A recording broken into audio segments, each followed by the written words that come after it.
Hi everyone, and welcome to another monthly economic update for the month of June, brought to you by the Economic Intelligence Unit through our platform Economy.lk. So to start things off, I thought of updating all of you on what's been happening in the Middle East, because there's been a lot of uncertainty, and then coming to the local sector on what's been happening overall in terms of growth, in terms of fiscal revenues, and on the external side of things. So what you see here on the first particular slide is how oil prices have been moving, because oil price is a key topic when you talk about Middle East crisis or Middle East uncertainty. So if you look here, you have two graphs. So the first graph to your left hand side talks about the recent history of oil prices and Middle East conflicts. So for different conflicts that have been occurring throughout the years, how the oil prices have been changing. And on your right hand side, you see how oil prices quickly sparked and increased rapidly, and then there was a sudden fall in oil prices after Iran fires on US bases, and then there's an end to this particular 12-day war, as President Trump talks about it. And then with that, you see in this particular slide, where are the oil prices at per barrel? The oil price per barrel have actually come down. It went up to more than $80 per barrel, and now it's hovering around $67, $68. And this particular slide, now what we're talking, it's also important to understand these choke points in terms of oil transportation. So if you consider the world oil transportation, 20% of it actually goes through the Strait of Hormuz. And that's why you may have seen a lot of talk and a lot of chatter about this Strait of Hormuz. And why is that? And that's what we have on this particular slide.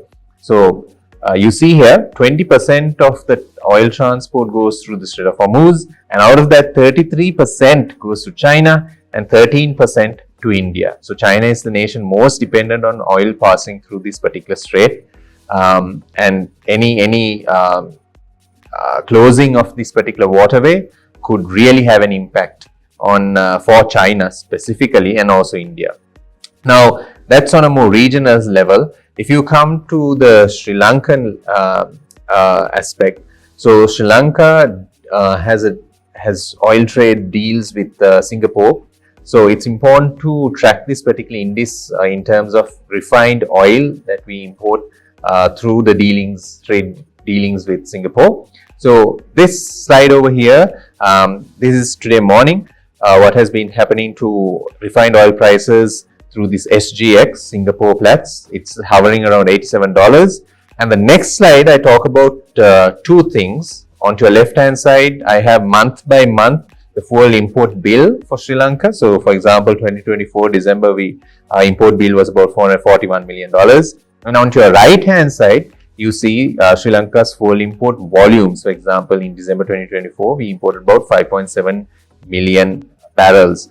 Now, why did I do this? Because I want to talk about not only mapping and tracing the WTI and Brent crude oil prices, but also at which prices CPC, our Ceylon Petroleum Corporation, at what prices do they import oil at, and what would happen if oil prices increase or decrease by $1 or $2 to our import bill, assuming we import the same volume. So that's what you see here. So you have one chart broken into three segments. On your left hand side, you have month on month for 2024.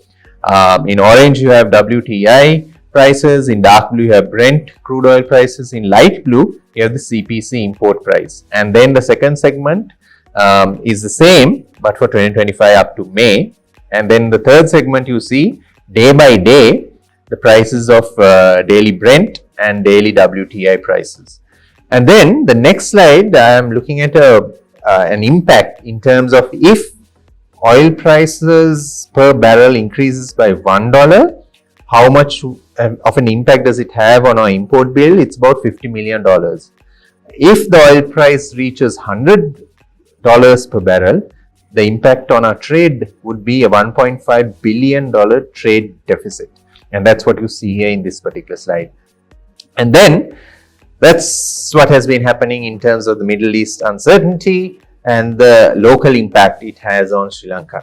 Now, coming back to the macroeconomic growth forecast, and the macroeconomic growth for 2025 quarter one was released by the Department of Census and Statistics, and according to that, you see here on this particular slide, we have achieved 4.8% growth. And where is that particular growth coming from? What are the sectoral growths? So agriculture has contracted by about 0.7%, whereas you have industries growing by 9.7% and services growing by about 2.8%. Now that's the hard data in terms of GDP growth. If you look at the soft data in terms of your PMI, Purchasing Managers Index, which is a survey carried out by the central bank. So you look at PMI manufacturing, PMI construction and PMI services, and you have a pulse of how people working in these particular sectors feel, whether they feel pessimistic or optimistic about their particular sector. So you see here PMI for manufacturing is at 55.5, PMI services at 57 for the month of May. So both are above 50, meaning that the sectors are performing quite well, and that's how the people working in these sectors feel. However, PMI construction is below 50, it's at 41.4, but however, that's because it's in April and that's a seasonal effect. And by the month of May, June, we will hopefully see that the PMI for construction will be above 50. Now, that's the local view. How do multilateral agencies view Sri Lanka's growth story? And that's what you see here. So you look at ADB, IMF, World Bank for 2025 and 2026, their growth projections. So you look here on this particular side, you see World Bank is projecting a 3.5% growth, IMF is more conservative, they project 3%, and ADB is a little bit more optimistic at 3.9%. However, the ADB report did not account for President Trump's tariffs, and that uncertainty was not accommodated in their model. Next up, we'll have a look at how Sri Lanka has been performing in terms of the fiscal side of things, in terms of government revenue and expenditure, January to May 2025 compared to 2024. That's what you see here in this particular slide. So you see that tax revenue has grown by about 20%. Recurrent expenditure has only grown by about 13%. So the rate of increase of tax revenue is much higher than the rate of increase of recurrent expenditure, leading to the primary surplus growing by about 40%, and that's quite good to see. And the budget deficit also reducing quite significantly because the tax revenue has gone up much higher. The rate of increase is higher than the recurrent expenditure rate of increase. And then we come to inflation. So you see NCPI has turned positive. However, CCPI for June is still in the negative territory at minus 0.6. So if you look at NCPI, that's what you see here in this particular slide. So inflation rate at 0.6%. That is mainly because of recreation and culture is at negative levels, housing, water, electricity, gas, your utilities, that is still at negative level, non-food items are at still negative level. So however, the food item is positive at 5.9, health is positive at 4.5%, miscellaneous goods and services are also positive. So all of that contributing to a positive 0.6% in terms of your NCPI. But if you go to CCPI, your year on year for June, it's still at negative 0.6%. That's what you see here. And the next slide talks about why is it still negative, because your utility prices are still contributing to that negative factor, as well as transport. So interesting to see for the month of July and August how whether CCPI would turn positive, because the central bank is also forecasting that inflation would slowly start to become positive as the base effect also goes away. And then we are going to talk about central bank purchases of foreign exchange. That's what you see here in this particular slide. In blue, you have the foreign exchange purchases, and in maroon, you see the central bank sales of foreign exchange. So that's what you see on this particular slide. So up to May, in the month of May, the central bank has purchased about $260 million and sold about $4 million. They have a target of about $2.6 billion to be purchased by December 2025. They've already completed up to May, about 43% of that. And then coming to the external front, so Jan to May, comparison between 2023, 2024 and 2025, that's what you see on this particular slide. So you see that there's a 7.1% increase if you consider merchandise and services, Jan to May 2024 to 2025. And if you look at this particular side, which is the product-wise merchandise exports, you see that apparel exports have improved, tea has improved, rubber-based products has come down a little bit, coconut-based products have exports have gone up again. So that's encouraging to see. But really, towards June, July, and after July, it's interesting to see how these numbers would be like, especially with July 9th being the final date on President Trump's world tariff negotiation, and that's the deadline.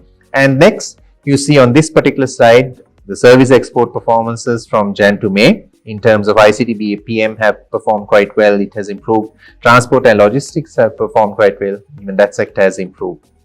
And then finally, in terms of worker remittances are also growing. That's encouraging to see. Jan to May, it's about $3.1 billion compared to Jan to May of 2024, which was at about $2.6 billion. And in terms of tourism, there was about 116,000 tourists coming in from 1st to 26th June 2025. And in totality, there are about 1.14 million tourists coming in. And in terms of our gross official reserves, we are at about $6.2 billion. So the exchange rate has somewhat depreciated with all of this within this year compared to 2024, where we saw an exchange rate appreciation. So that's a quick update on what's been happening in the month of June. We look forward to seeing you for the month of July. Hope to see you soon. Thank you very much.